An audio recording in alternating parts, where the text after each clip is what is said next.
Salut tout le monde, salut Catherine. Salut Pablo, salut à tous. Petit débrief hebdomadaire, on a raté la semaine dernière. Quoi? Ah bah ouais. Bah oui, on Pas a raté la semaine dernière, Ah ouais. exactement, parce que c'était les vacances. Il faut bien qu'on prenne quelques petites vacances parfois.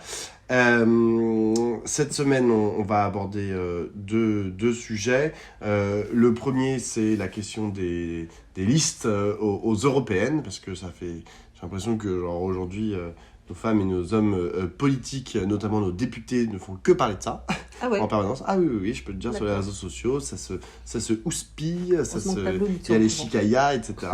en permanence.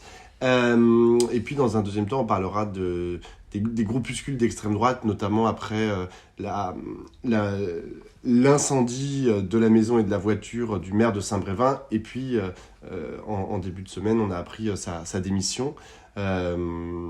Voilà, donc on reviendra là-dessus. Mais d'abord, donc, les listes aux européennes.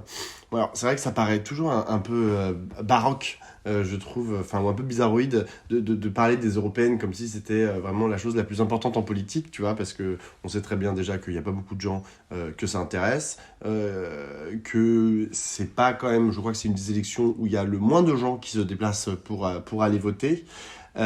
Mais voilà, depuis maintenant quelques jours, quelques semaines, les différents acteurs de la NUPES en parlent énormément.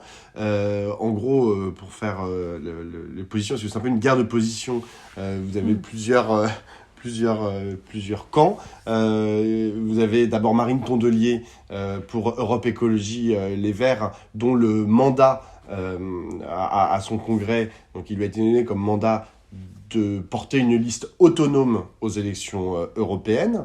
On reviendra sur les raisons pour lesquelles c'est comme ça. D'un autre côté, vous avez les insoumis qui, depuis quelques semaines, demandent en permanence, depuis quelques mois, demandent en permanence d'avoir une liste unie aux européennes. Vous avez les communistes qui...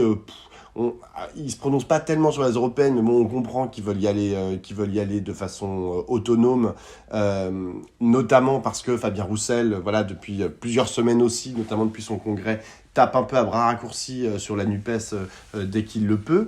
Et voilà, le dernier acteur de la NUPES, le Parti Socialiste, lui, c'est un peu plus compliqué. On ne sait pas trop exactement. Déjà, le Parti Socialiste, le problème, c'est qu'il est divisé en deux. D'un côté, il y a le camp de Olivier Faure qui est très pro-NUPES. Et puis, d'un autre côté, il y a le camp Meyer-Rossignol qui n'est pas du tout pour la NUPES. Donc, bon, on ne sait pas trop exactement à quoi ils veulent jouer, d'autant plus que en début de semaine, Raphaël Glucksmann,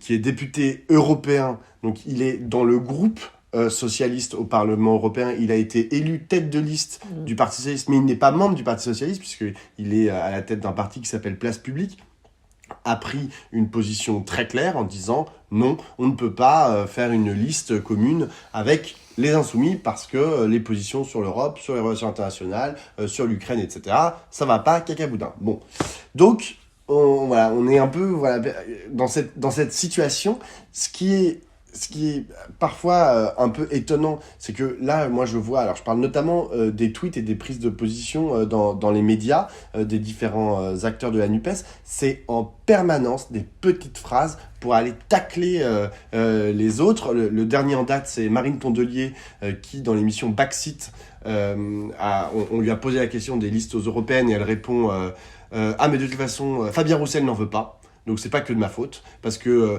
la France Insoumise nous a proposé la tête de liste, mais bon, moi, si on prend la tête de liste avec Europe Écologie Les Verts, je pense que ça va fâcher les communistes, donc en gros, c'est de la faute à Roussel si on y va tout seul. Bon, ce à quoi il y a énormément de députés et membres de la France Insoumise qui ont pointé du doigt Marine Tondelier en disant c'est vraiment de la politique de bas étage, machin, mais avec des mots qui étaient quand même très durs. Donc aujourd'hui, à cause de cette question-là, qui encore une fois me semble pas si centrale, surtout dans le moment social qu'on est en train de vivre, de mouvement social qu'on est en train de vivre,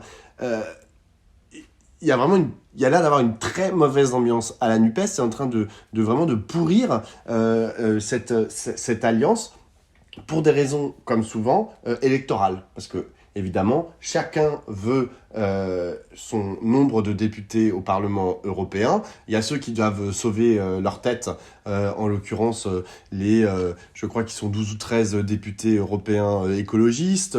Vous avez un nombre un peu inférieur chez les socialistes et les insoumis. Et ils voient bien que la bataille en fait pour avoir des têtes de liste, des gens élus, etc. est importante. Et puis il y a les problèmes de fond, c'est-à-dire que lorsque Manon Aubry, par exemple, la semaine dernière, prend la parole et dit pour dire que l'imposition voulue par des députés de la Macronie d'un drapeau européen sur toutes les mairies, pour elle, le drapeau européen représente une forfaiture démocratique. Évidemment, de l'autre côté, Europe Écologie Les Verts, donc il y a quand même Europe dans le nom, quoi. Évidemment, eux, ils considèrent qu'ils s'étouffent et ils disent « Ah bah non, c'est horrible, on peut pas dire que l'Union européenne est une forfaiture ». Donc, voilà, on est bloqué. J'avoue que je sais pas trop quoi en penser, parce que c'est pas que ça m'intéresse pas les élections européennes, mais je trouve qu'on est très loin, et on est très loin des sujets qui aujourd'hui sont au cœur de la vie politique, ou devraient être au cœur de la vie politique, à savoir le mouvement social. Tu vois, comment est-ce qu'on fait pour le transformer, pour qu'il se prolonge, etc. Parce qu'on voit que les casserolades, bon, il y a toujours de la mobilisation, etc. Mais on se dit qu'au bout d'un moment, ça va s'épuiser. Et puis il y a la question de l'inflation, il y a la question, enfin, je veux dire, il y a plein de questions qui sont hyper importantes politiques, auxquelles voilà, on a plus trop l'impression que là il y a de la coordination au sein de la NUPES. Ouais. Moi je pense que c'est pas en fait sans relation tout ça. C'est-à-dire que le problème c'est que tout le monde a bien conscience que ce qu'il faut maintenant c'est enclencher sur une perspective politique, un projet politique. Et que ça se fait dans un moment où, en fait, depuis l'accord de la NUPES, il n'y a pas eu de travail. C'est-à-dire qu'il y a une série de points d'accord qui sont les plus nombreux, quelques points de désaccord qui ont été listés, et que depuis, on n'a pas beaucoup avancé.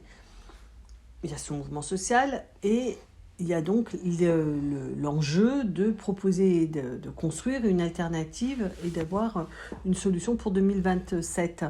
Et ce que disent les insoumis, et qui n'est pas faux, c'est s'il n'y a pas d'accord sur les élections européennes, c'est compliqué d'imaginer qu'on va pouvoir présenter une solution politique valable pour 2027. Alors, bon, moi je pense qu'entre 2024 et 2027, il y a 3 ans qui devront être mis à profit s'il n'y a pas d'accord, mais je pense qu'ils ont raison de dire que pour 2027, puisque tout le monde a l'air de dire pour 2027, il va falloir qu'on ait une offre politique unique face à Marine Le Pen, et que donc il faut qu'on arrive à construire cette offre politique solidement, et qu'on ne peut pas faire l'impasse sur l'Europe et sur les relations internationales. Ça paraît difficile de dire qu'on va gouverner si on n'a pas éclairé ces 2 points-là.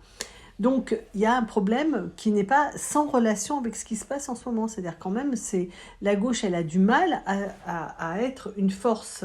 On l'a déjà dit, l'extrême droite apparaît comme une force à déboucher, aussi parce qu'elle est relativement unie, claire sur ce qu'elle propose. Là, la gauche a besoin de prolonger ce qui a été fait il y a 1 an, et de clarifier ses désaccords, et essayer de les surmonter, et essayer de les circonscrire quand on n'a pas pu trouver de solution pour les surmonter, les dépasser. Et je pense que l'idée que sur l'Europe, en fait, il n'y aurait pas de désaccord, et que non, au Parlement, on vote pour l'essentiel ensemble, c'est tout à fait vrai, mais d'ailleurs c'est tout à fait vrai aussi qu'on vote souvent comme les macronistes. C'est-à-dire qu'en fait, au Parlement européen, quand tu prends la liste des choses qui se votent très largement, tu te rends compte qu'il y a beaucoup de choses qui se votent avec les écolos, entre les écolos et les macronistes, il y a beaucoup de points de convergence. Je n'ai pas eu de convergence en général, mais au Parlement européen, où ils votent des propositions communes, avec Glucksmann, avec la France insoumise aussi. Donc il y a une question qui est compliquée, c'est qu'on ne peut pas arguer simplement de la communauté de vote au Parlement européen pour dire qu'il n'y a pas de désaccord sur la question européenne. Ceci étant, le fait qu'il y ait un désaccord sur la question européenne, à mon sens, n'interdit pas néanmoins de se présenter ensemble. Parce qu'au Parlement européen, jour après jour, comme je viens de le dire, on ne vote pas sur les grands enjeux, mais on vote sur des propositions circonscrites à chaque fois à tel ou tel sujet. Et que sur ces sujets-là, il n'y a pas de raison de ne pas pouvoir imaginer d'agir ensemble. Donc, je dirais, le désaccord, il ne faut pas le minimiser sur le fond. Et il faut le travailler. 2, ce désaccord n'empêche pas de faire des listes parce que d'un point de vue pratique, comme pour les élections législatives, d'un point de vue pratique, il n'y avait pas 2 points de vue communs entre la France insoumise et le Parti socialiste en général, mais sur 650 points moins ceux sur lesquels on n'était pas d'accord, on se dit qu'on peut quand même gouverner ensemble. 3, il faut quand même travailler à surmonter ces désaccords, les faire évoluer ou les circonscrire.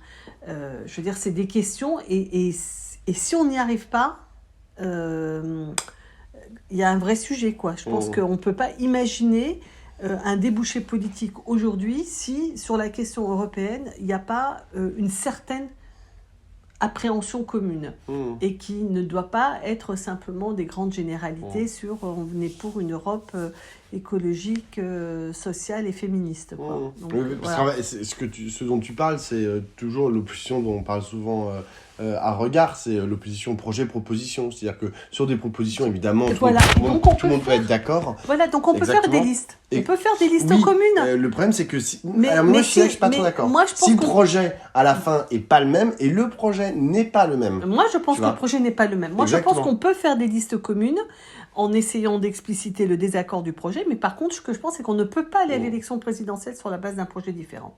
C'est ça, tu vois, ma nuance, c'est que je pense qu'on doit pouvoir avancer pour dire, voilà, l'Europe, voilà ce qu'on va défendre, quels sont les thèmes sur lesquels on va se prononcer, etc. Mais par contre, puisque tout le monde dit, il faut qu'on soit ensemble aux européennes parce qu'on va être ensemble, parce qu'on veut être ensemble à l'élection présidentielle, voilà. Et après voilà, ça c'est un premier point, bien sûr, qui est le point européen qui me paraît être central.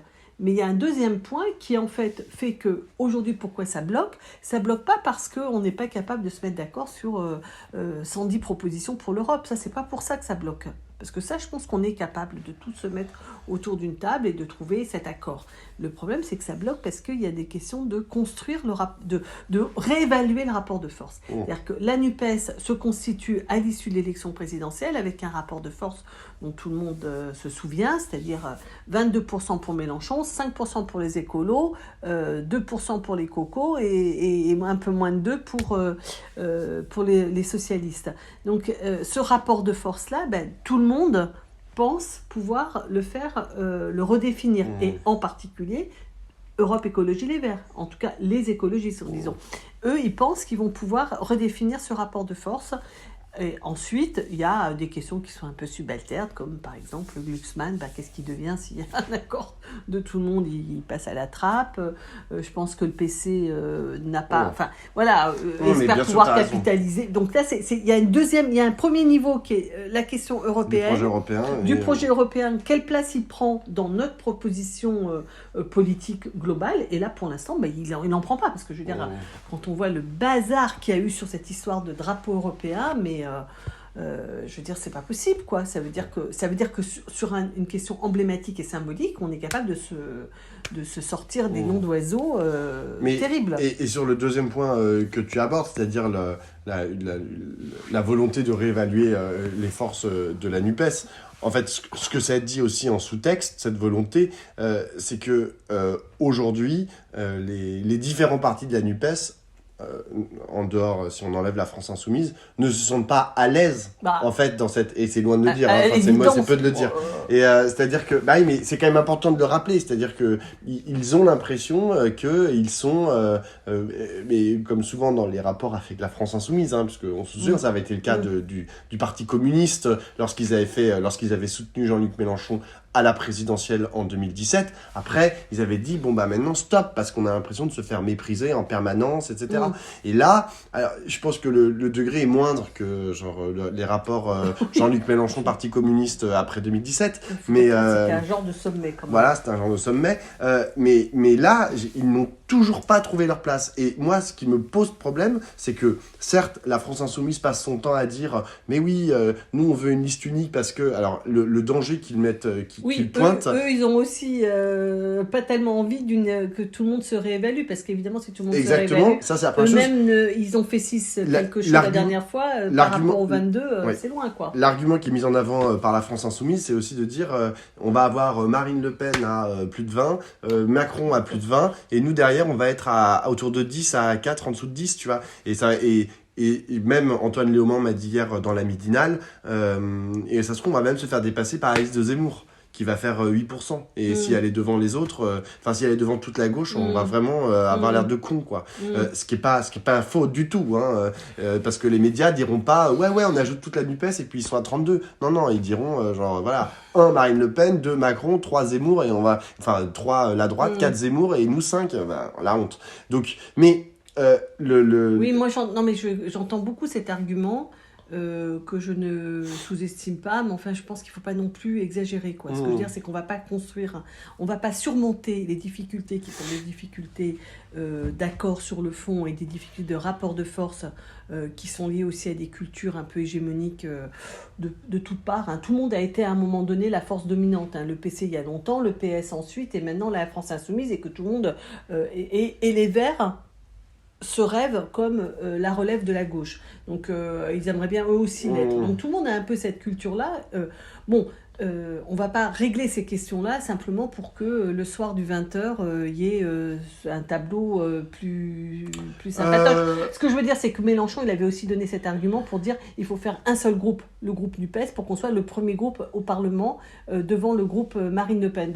Franchement, ça ne tient pas la route, quoi. Je veux dire, heureusement qu'il y a 4 groupes différents et que, parce que la vérité, c'est qu'il y a 4 cultures différentes, 4 projets différents, et que donc, moi, ce que je veux dire, on ne peut pas tout le temps essayer de masquer, de régler les petites affaires au nom de la honte d'avoir au journal de 20h le soir des élections. Oui, mais après, c'est comment tu racontes l'histoire, comment se raconte l'histoire, tu vois. Enfin, mais bon, t'as raison, je pense que c'est secondaire. Mais en revanche, du coup, et on terminera là-dessus, la chose qui est centrale, c'est...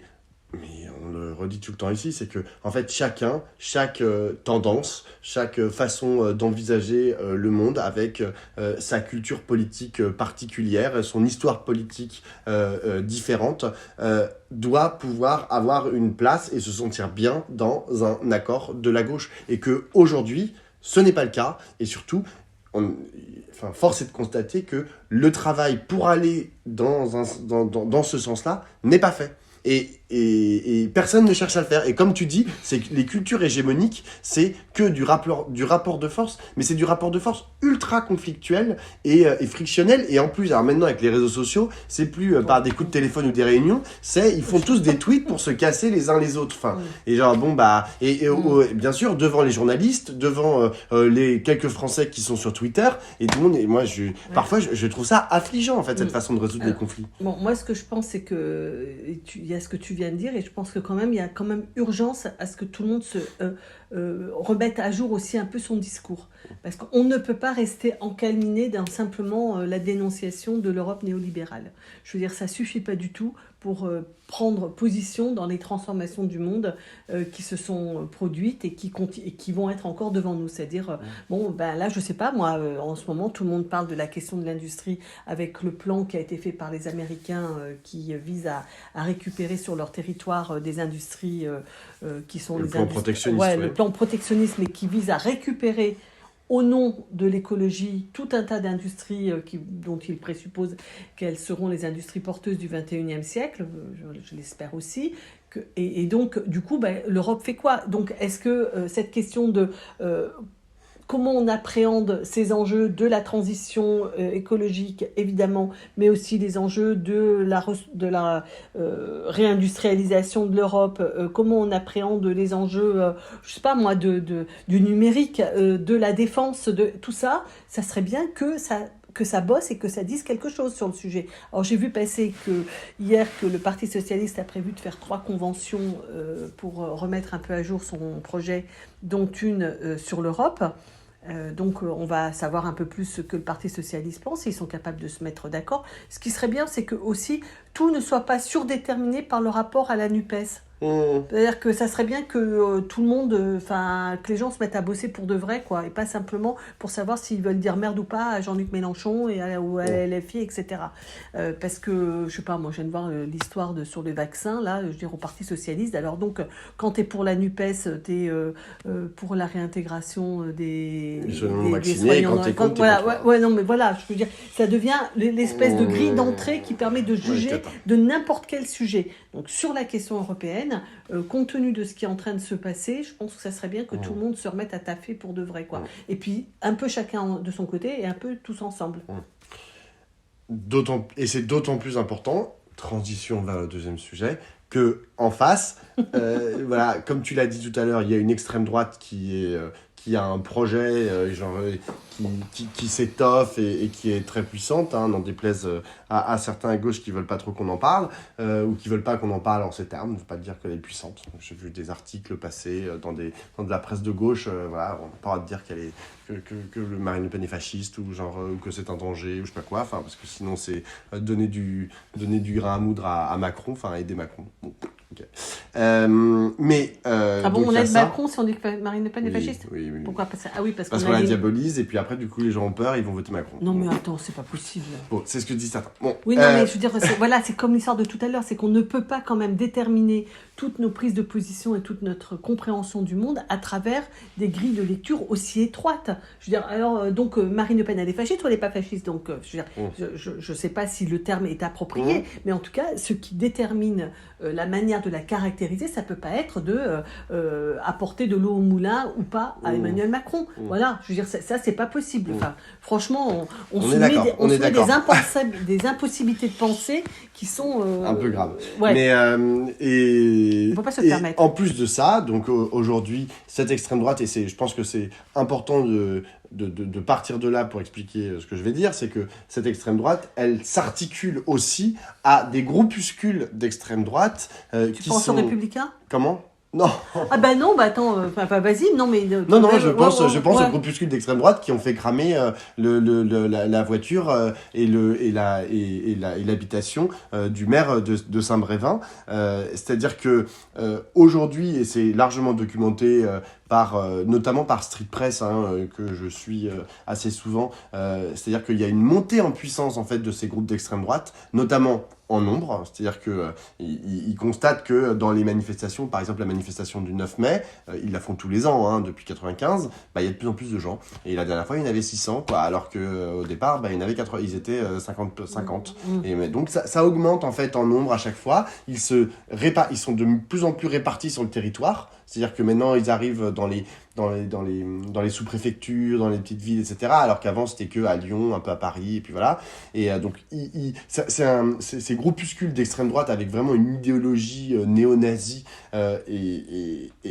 s'organisent. Ils s'organisent notamment via de la messagerie Telegram. Ils sont sur Telegram, ils font des groupes sur Telegram, et puis ils discutent ensemble. Et puis, c'est des grands groupes avec plusieurs centaines de personnes qui discutent.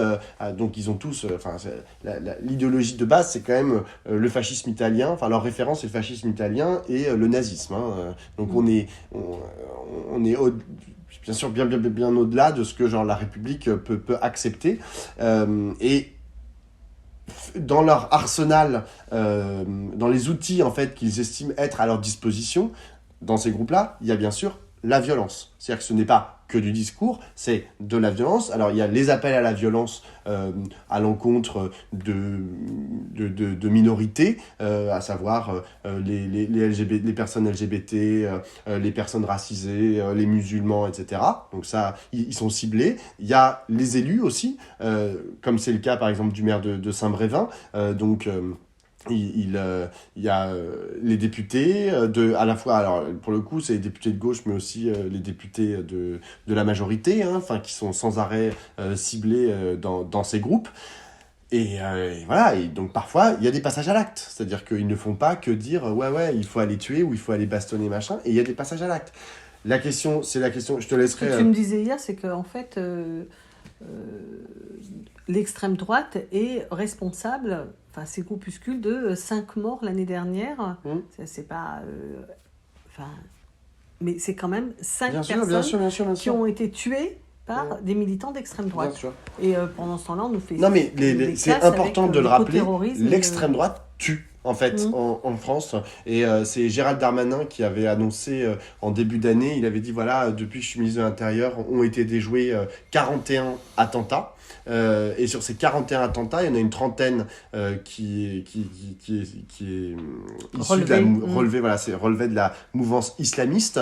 Il y en avait une dizaine qui étaient de l'extrême droite et un de l'extrême gauche. Bon, alors je sais pas ce que c'est, parce que en fait, comme c'était rappelé par un journaliste de Street Press l'autre jour sur un plateau, il disait il n'y a pas de groupuscule d'extrême gauche. En fait, ça n'existe pas. C'est-à-dire qu'ils n'ont pas d'identité. Il y a des gens qui utilisent la technique des Black Blocs, alors qui est souvent assimilée. Voilà, les terroristes d'extrême gauche, c'est censé être les Black Blocs. Bon, je pense que c'est aller un peu vite en besogne que de tirer cette égalité-là. Pourquoi ? Mais parce que en vérité, ils ne sont pas organisés. C'est-à-dire que les autres, là, ils ont des noms, ils ont des assos, ils se réunissent dans des locaux, etc. Les Black Blocs, c'est une technique. Donc, c'est des gens, en fait, qui viennent à un endroit, à un moment donné, et qui expriment les choses, leur colère de manière violente, leur colère politique. Parce qu'ils ont aussi des volontés politiques. Mais...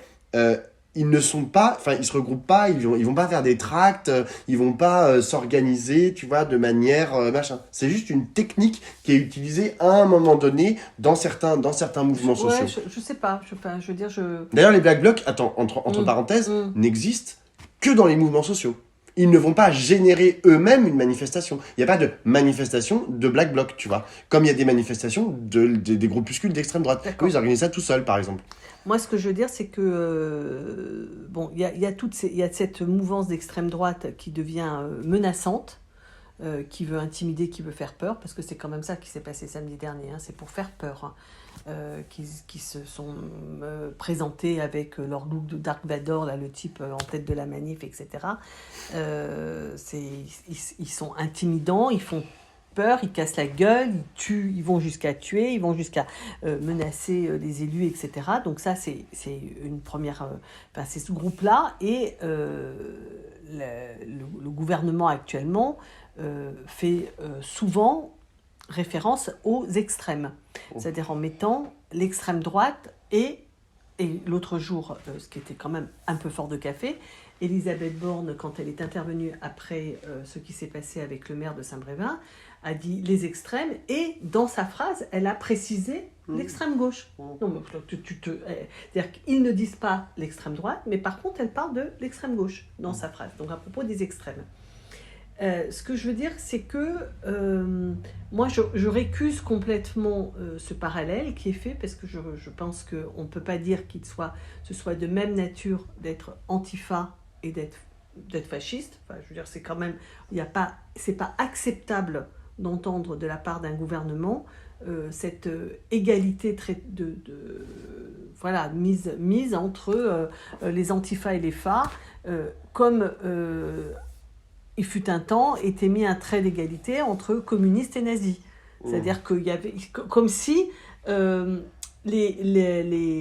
fait d'utiliser, par exemple, la violence suffisait à régler complètement le problème de la raison pour laquelle tu le fais, quand est-ce que tu le fais. Et ce que tu faisais remarquer aussi, c'est que, par exemple, là, c'est quand même un facho qui est venu détruire un tableau, au Palais de Tokyo, tandis que les écolos, les jeunes activistes écologistes qui en ont ras-le-bol, quand ils jettent de la soupe sur un tableau, c'est un tableau qui est protégé par une grille de verre. Donc, symboliquement, on pourrait faire un parallèle entre les deux, mais d'abord, ce parallèle ne tient pas formellement, parce que ce n'est pas...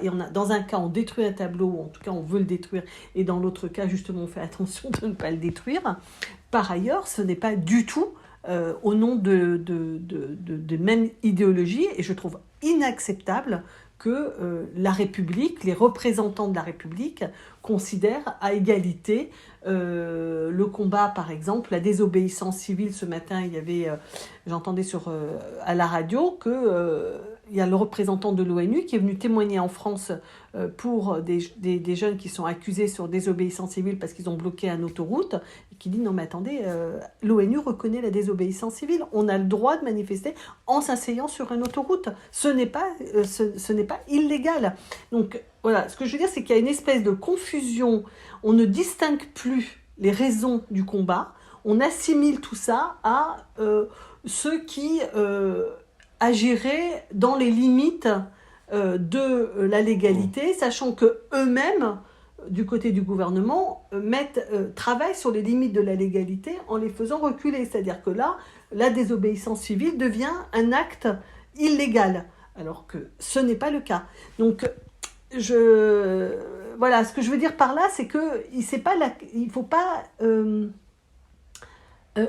éliminer cette question idéologique et simplement dire non mais eux ils utilisent la violence et pas de notre côté. Si, de notre côté il y en a aussi. D'abord c'est pas au même niveau, c'est pas contre les mêmes, ça ne vise pas à intimider les gens, ça ne tue pas, ça ne vise pas la détérioration des œuvres d'art, ce n'est pas anti-intellectuel, enfin etc. Donc ça n'a pas le même objet. Défendre les migrants et s'attaquer aux migrants, ce n'est pas pareil. Je regrette, mais ce n'est pas pareil. Et quand bien même tu défends les migrants en t'opposant physiquement à leur expulsion, par exemple. Ça, c'est tout à fait vrai. Après, juste pour aussi bien situer, et je pense que ce qui est important, c'est de bien rappeler que ces groupuscules d'extrême droite sont très liés en fait à l'extrême droite institutionnelle. C'est-à-dire que les gens qui organisaient par exemple à Saint-Brévin les manifestations, c'était des membres de Reconquête et du Rassemblement national. C'est-à-dire qu'ils sont directement, en gros, responsables de l'atmosphère.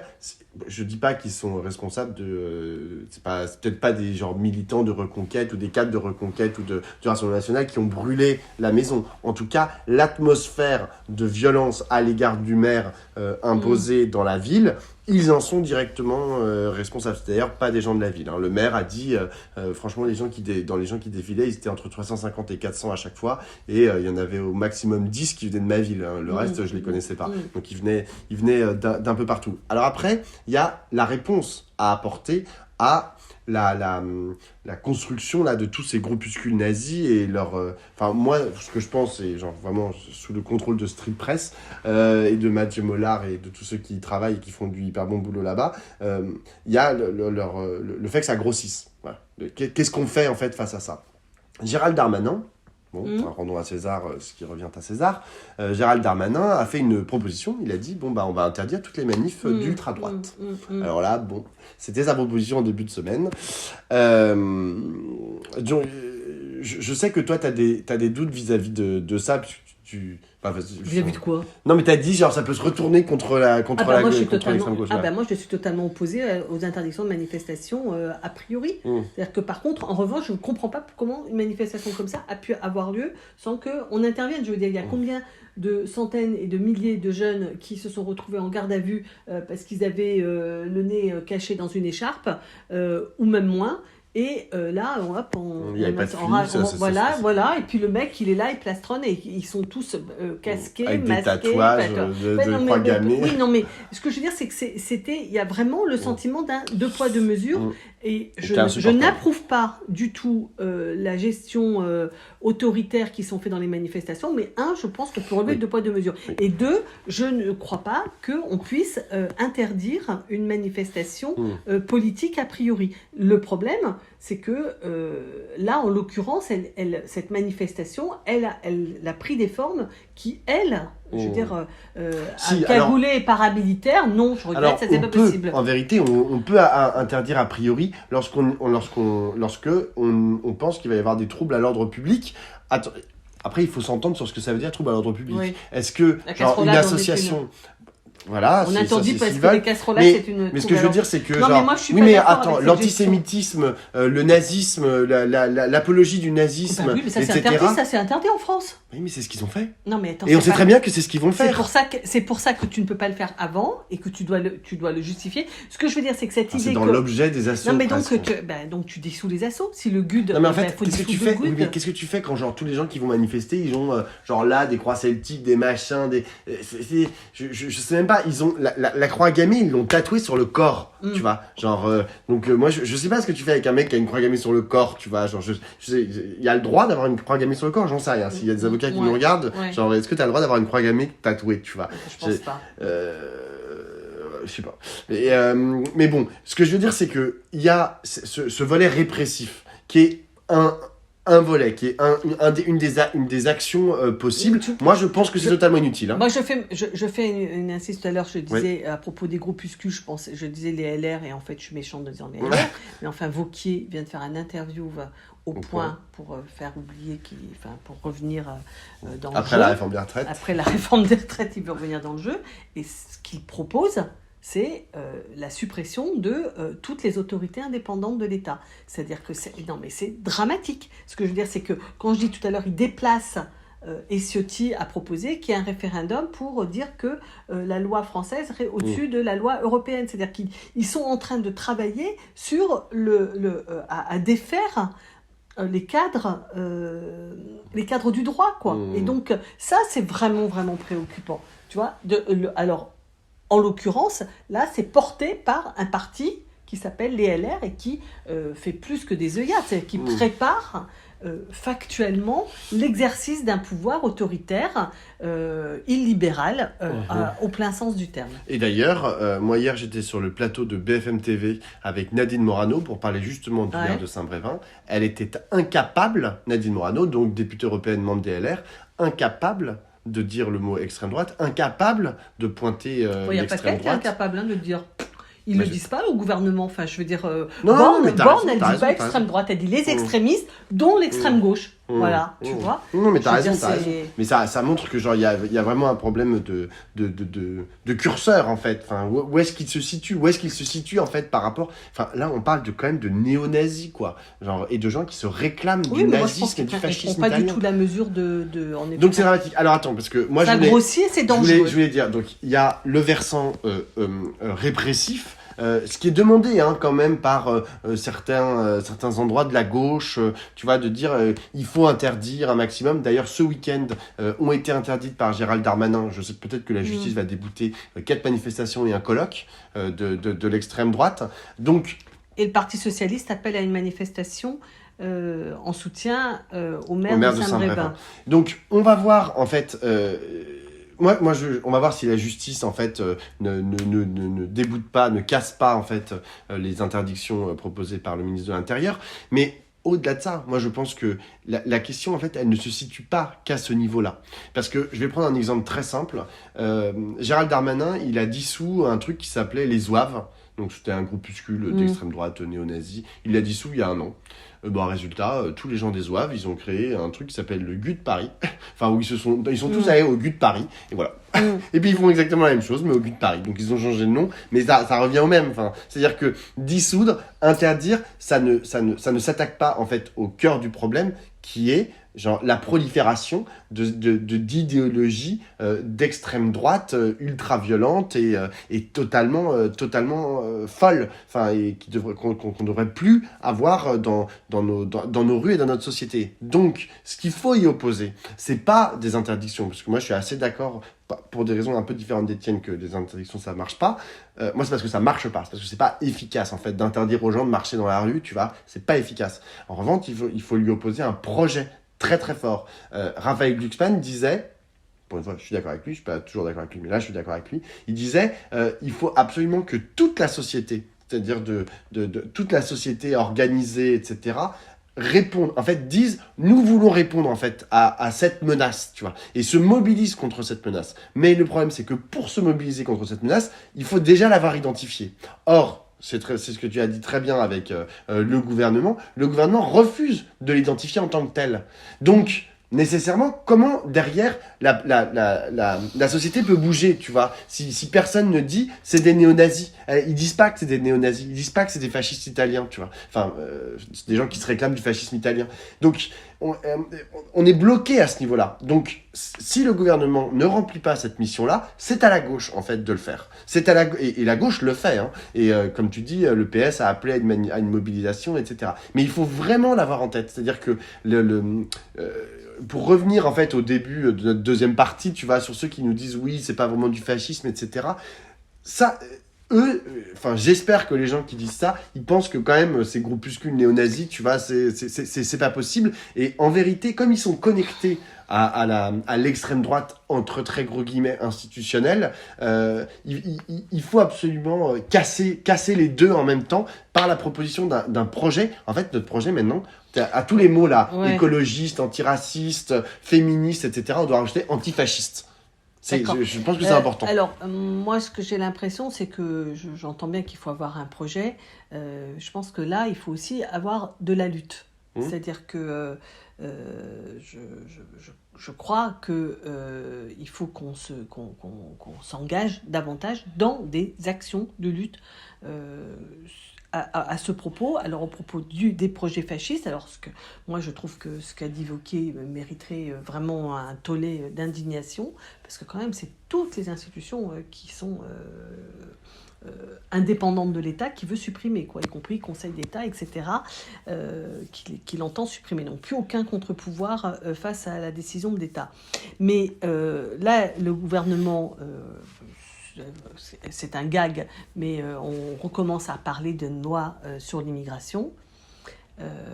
Cette loi sur l'immigration va être la 28e ou 29e du genre en 40 ans. Elle va être exécrable, mais je pense que la gauche doit absolument s'en saisir. C'est-à-dire que là, il faut travailler à ce qu'on va dire, à ne pas accepter, par exemple, moi, l'idée que le versant gauche de cette loi, c'est de considérer... Intégrer les travailleurs. C'est pas intégrer les travailleurs, c'est de considérer que ceux qui nous sont utiles dans notre déficit de main-d'œuvre pourraient rester, et pas les autres. C'est-à-dire vraiment un traitement totalement, une objectivation des gens. Enfin, on les chosifie, on les rend... simplement liés à leur place dans de la main-d'œuvre. Ouais, de la processus de production. Donc ça, pour moi, c'est honteux d'admettre, il ne faut pas admettre qu'on nous colle l'étiquette de gauche. C'est d'un inhumanisme scandaleux, ce truc-là. Donc moi, je suis contre celui-là. Je suis contre le fait que l'autre question, c'est que pour réguler les entrées, ce qu'ils veulent faire, en fait, c'est réduire les droits. On revient toujours à la même question depuis tout à l'heure, c'est-à-dire ils veulent réduire les durées, le nombre de possibilités d'appel, réduire les durées pendant lesquelles on peut faire appel, etc. C'est-à-dire ils veulent réduire les droits de ceux qui veulent rentrer en France. Et donc c'est ça leurs deux propositions au gouvernement. Et pendant ce temps, tu as tout le monde qui est en train de pérorer sur le thème, mais 70% des Français sont pour qu'on réduise la place des migrants, qu'il y a trop d'immigrés en France, etc., etc. Donc, si on n'arrive pas à passer à la contre-offensive sur ça, avec des éléments objectifs et des éléments subjectifs, on est mort. Donc, on ne peut pas mettre notre nez, et se cacher. C'est d'autant plus important que, pour ce qui concerne, par exemple, Emmanuel Macron, il avait embarqué une partie de la gauche en 2016, quand il avait pris position et contre la déchéance de nationalité et en soutien de Merkel quand elle avait...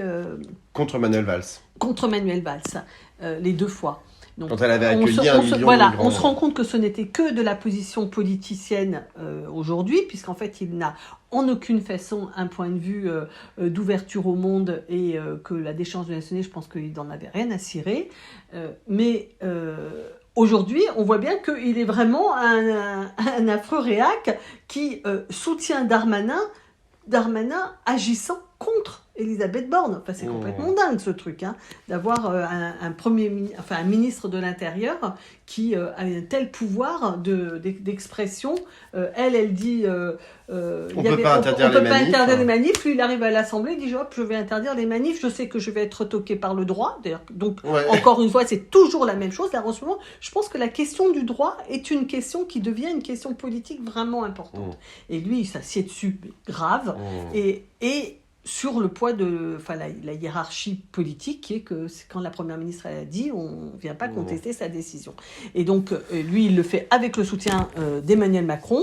Et je pense que cette question, vraiment, c'est une question centrale. Si on veut combattre le projet de l'extrême droite, on ne peut pas se planquer derrière notre petit doigt sur ce sujet-là. Et c'est une question, moi je me souviens qu'il y a 3 ans à peu près, je ne sais plus, non c'est 2018, donc il y a presque 5 ans, quand il y avait eu les immigrés qui avaient afflué en masse en Allemagne et qu'on avait nous voulu faire, et qu'on avait fait d'ailleurs notamment avec Mediapart, l'UMA, enfin les journaux de gauche, on avait fait un rassemblement de soutien au 104 et en affirmant qu'on était d'accord avec ça.